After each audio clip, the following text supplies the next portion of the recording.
Boa noite, alunos do terceiro ano A, B e E do Colégio Lisímaco Ferreira da Costa. Então, como eu falei, hoje farei a aula, videoaula da última revisão para vocês fazerem a prova, né, de filosofia.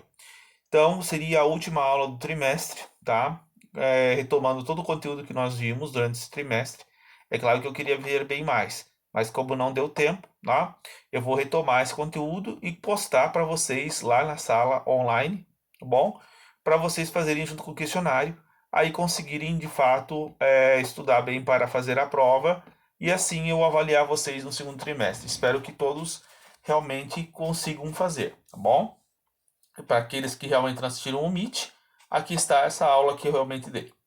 Então, assim, nós começamos lá na Ciência de Aristóteles, na página 310 do livro, quem quiser acompanhar, né, pela leitura aqui.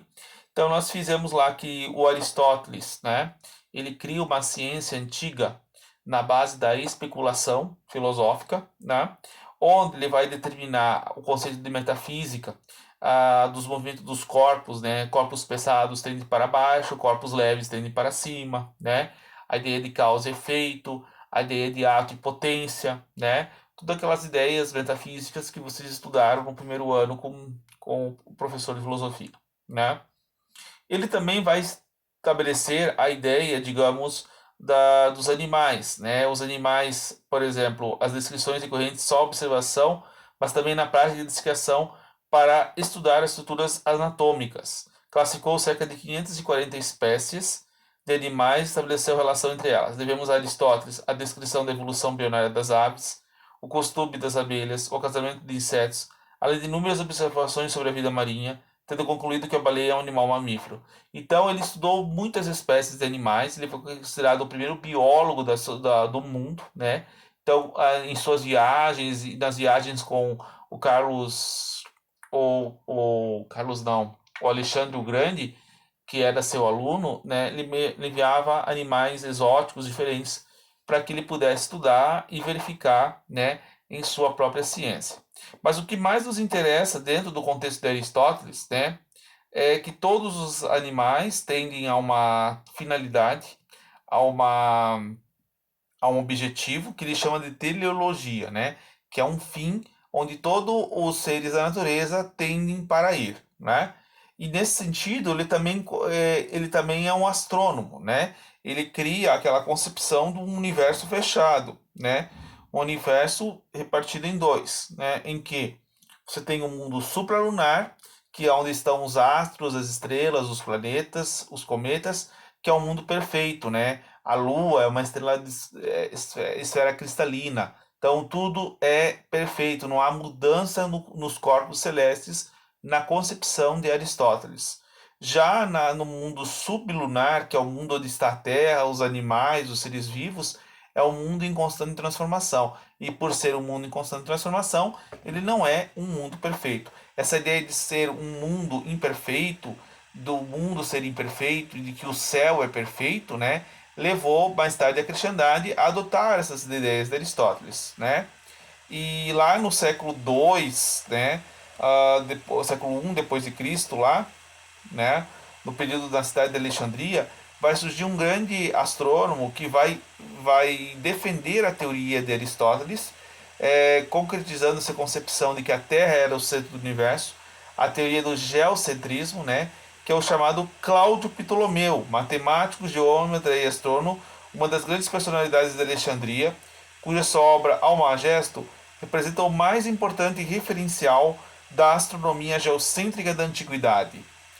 Esse tratado matemático e astronômico exerceu influência durante toda a Idade Média, até ser contestado por Copérnico e Galileu, que nós vamos ver mais para frente aí, tá? Então a física aristotélica ela é qualitativa, porque constituída sobre princípios que definem as coisas. Das definições são deduzidas as consequências.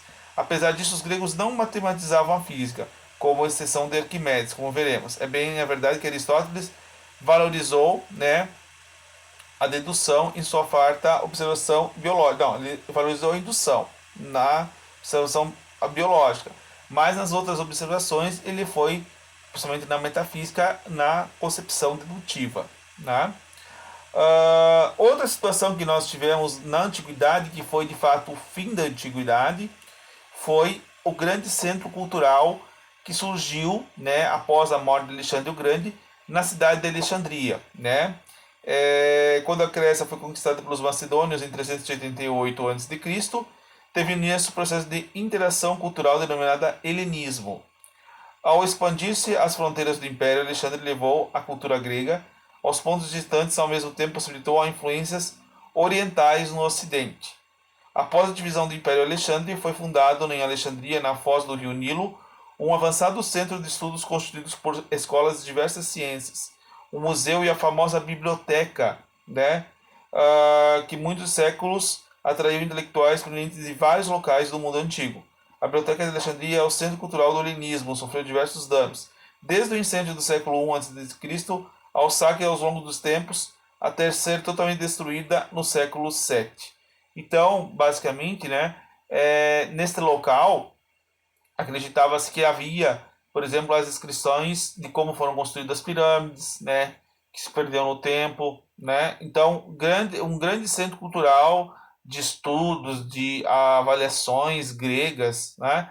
Todo um estudo que onde as pessoas estudavam e era o local, digamos, de aprender alguma coisa, né? De ter conhecimento científico e que foi destruído, né? Com as guerras, né?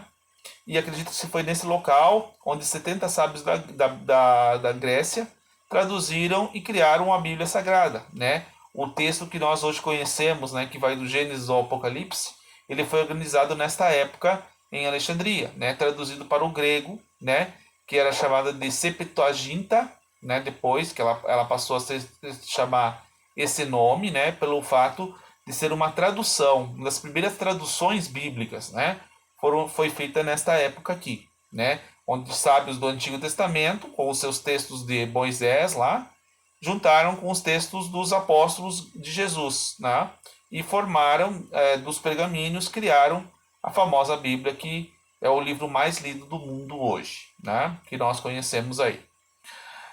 Dentro do centro cultural da Grécia Antiga, nós vamos ter um cientista, né, que vai se destacar na parte prática, né, e que para Galileu vai ser considerado o único cientista da antiguidade que de fato desenvolveu alguma coisa.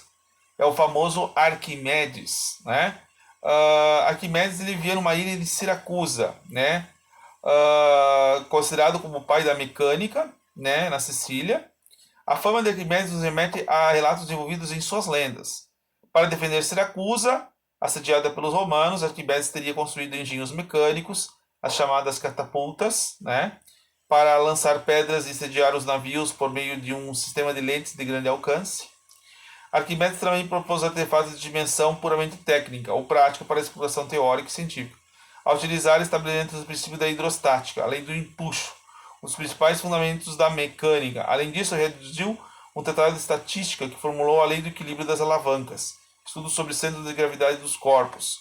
Galileu reconheceu em Arquimedes o único cientista grego que mais se aproximou dos aspectos fundamentais da experimentação moderna por realizar medidas sistemáticas, determinando a influência de fatores que atuam no fenômeno e enunciar resultados sobre novas leis gerais.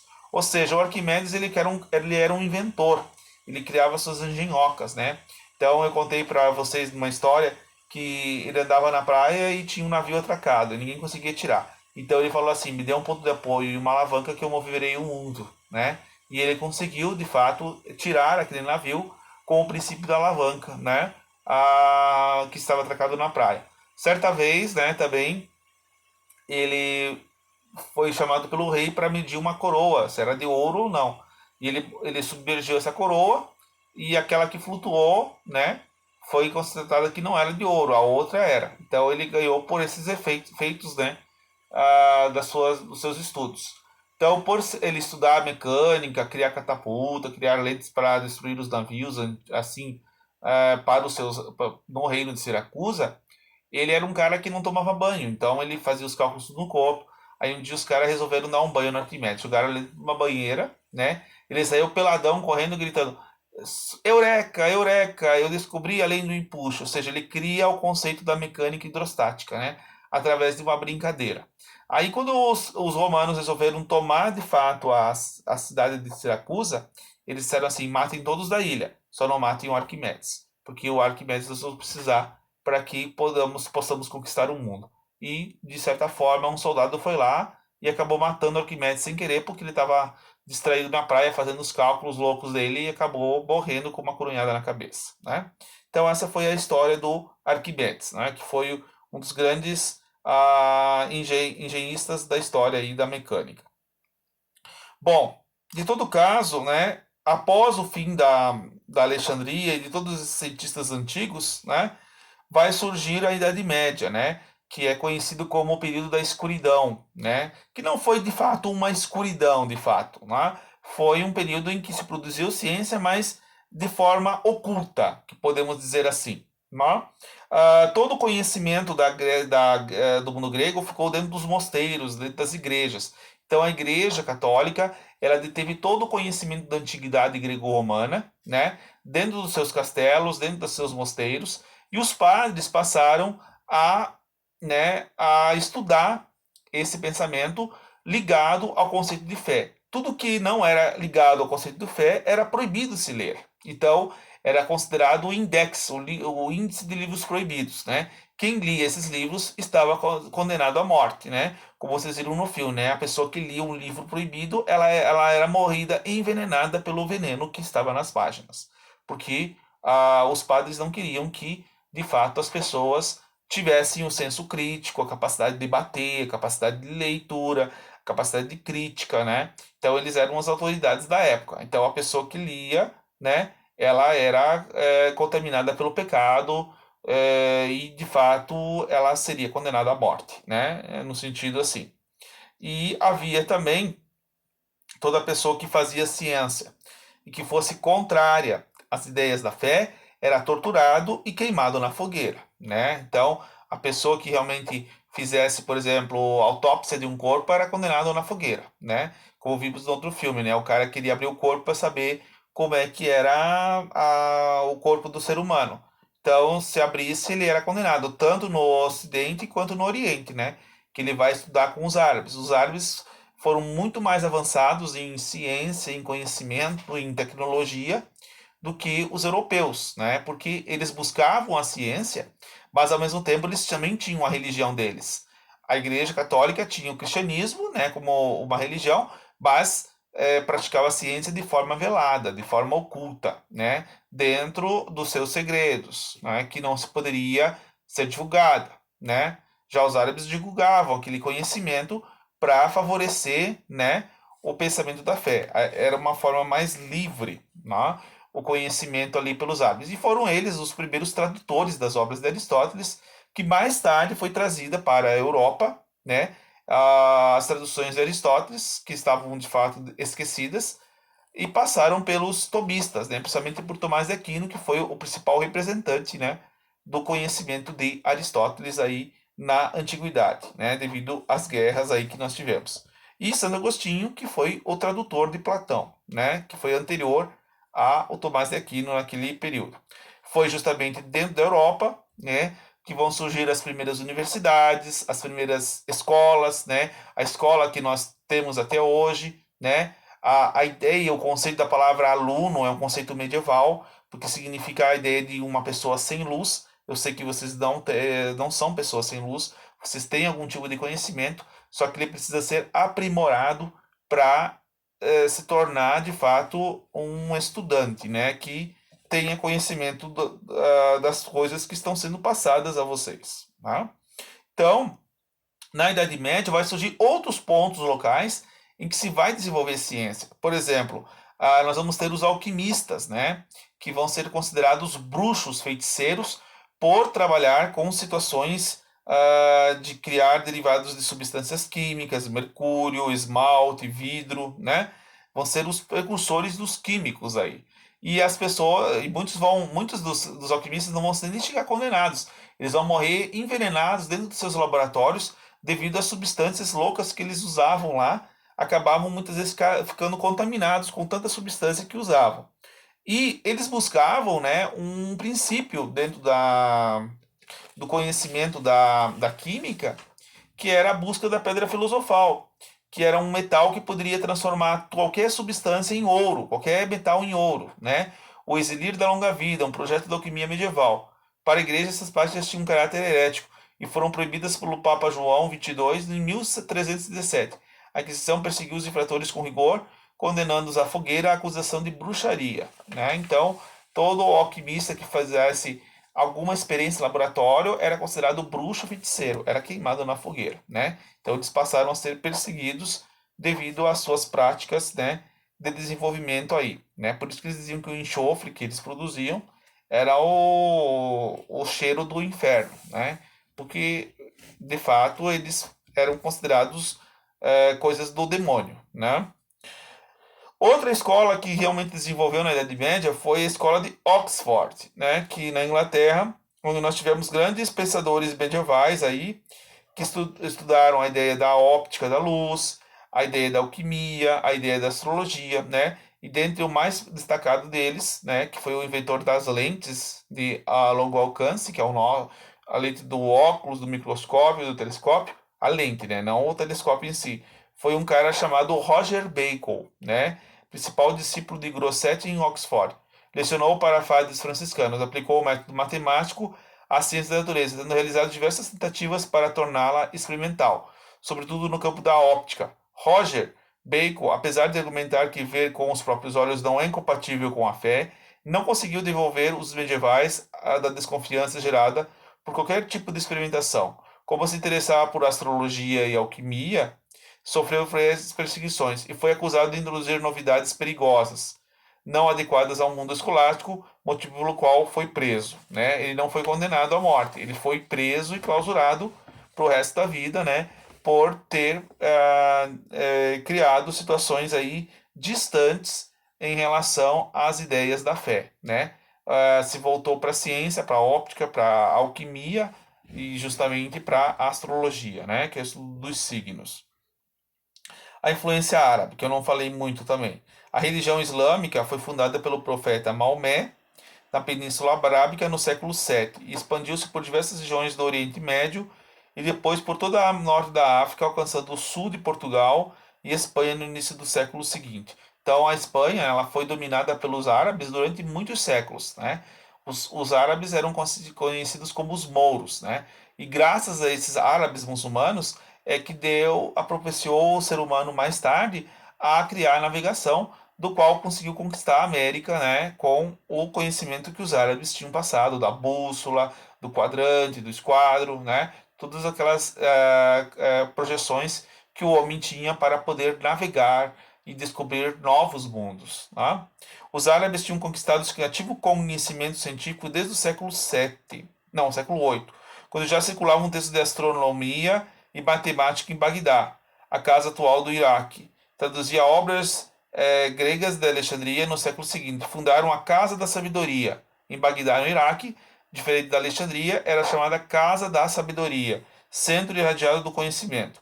Os árabes trouxeram tradições de estudos que estendiam por áreas como astronomia, óptica, geografia, geologia, meteorologia, criaram observatórios astronômicos, olha só. Já conheciam a álgebra, que foi o que eu falei para vocês, que eles que criaram o conceito de álgebra e matemática, né? O uso de algarismos, a noção de número assimilada aos indianos. Também traziram obras de Platão e Aristóteles, Plotino, e foi importante para a formação dos filósofos árabes.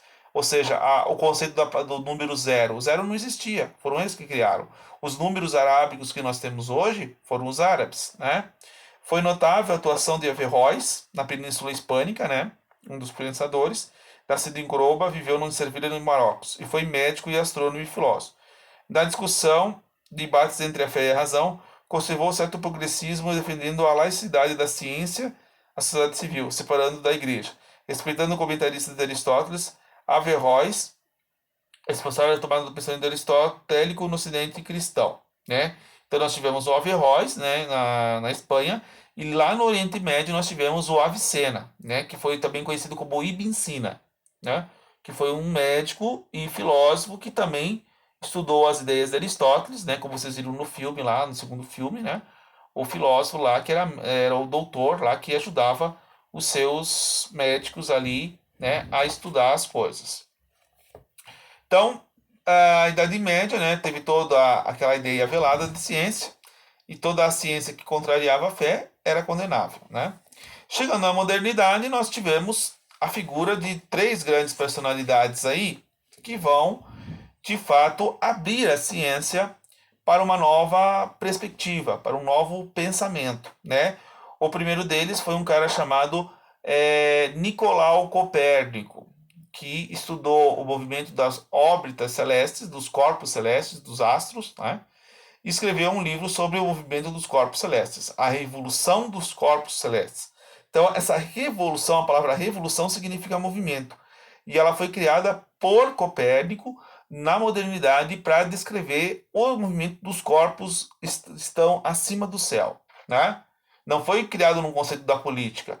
A palavra revolução foi criada num conceito científico, primeiramente, né? Depois que foi colocado, né, pelos marxistas ou pelos radicais lá como um conceito de movimento, de revolução, de mudança, né?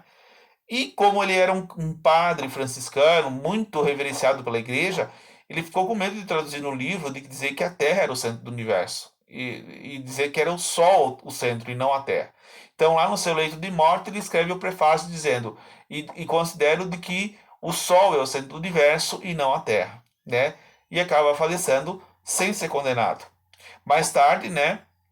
Um outro pensador chamado Giordano Bruno, que vocês fizeram um trabalho de recuperação que realmente fez, vai realmente dizer que o universo ele é infinito, que existem outros mundos possíveis, né? E de que o ser humano tinha uma magia natural para fazer as coisas, né? Então ele já estava criando um conceito, digamos, científico universal do espaço, o que contrariava a doutrina da igreja, que dizia que a Terra era o centro.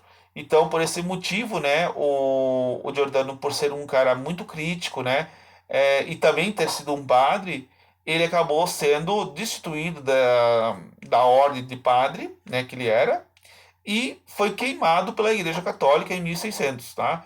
Pelo fato de não aceitar se retratar perante suas ideias, né? Então ele era um cara que defendeu as ideias até o fim, né? Dizendo que estava certo, de que existiam outros universos, que existia, enfim, o mundo era infinito e de que o ser humano tinha o poder de ser um mago, de uma magia natural, tal, e da qual ele foi também acusado, né?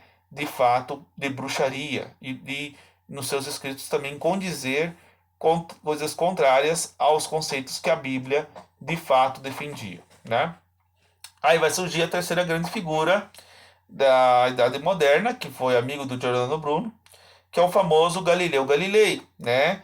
O Galileu Galilei, ele foi físico, astrônomo e filósofo italiano responsável pela superação do aristotelismo e o advento da concepção moderna de ciência. Revolucionou a astronomia ao introduzir um modelo heliocêntrico, já esboçado por Copérnico, aperfeiçoando cálculos matemáticos e sinológicos. Então ele provou por seus cálculos, né, matemáticos, de que o Copérnico estava certo, de que o Sol era o centro do universo e não a Terra, né?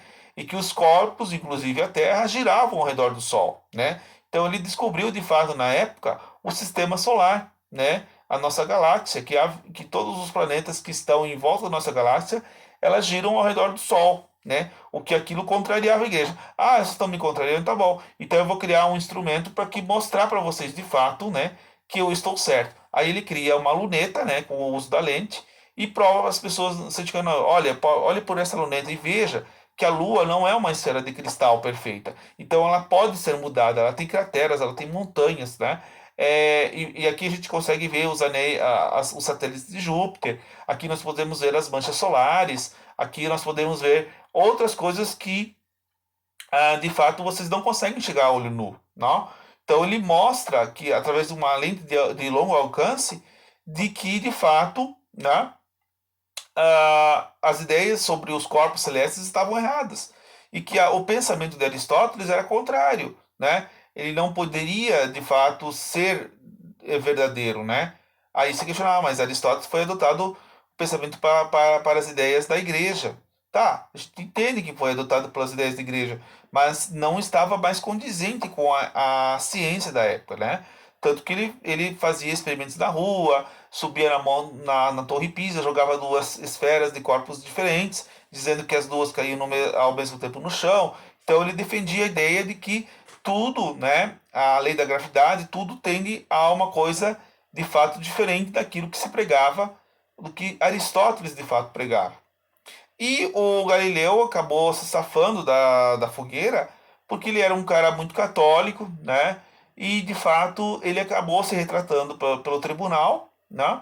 Apesar de não negar 100% da sua teoria, ele acabou ficando preso, né? Na sua casa domiciliar lá até o final de sua vida. Como eu tinha dito para vocês, não havia tornozeleira eletrônica na época. Então, ele acabou ficando preso na sua casa.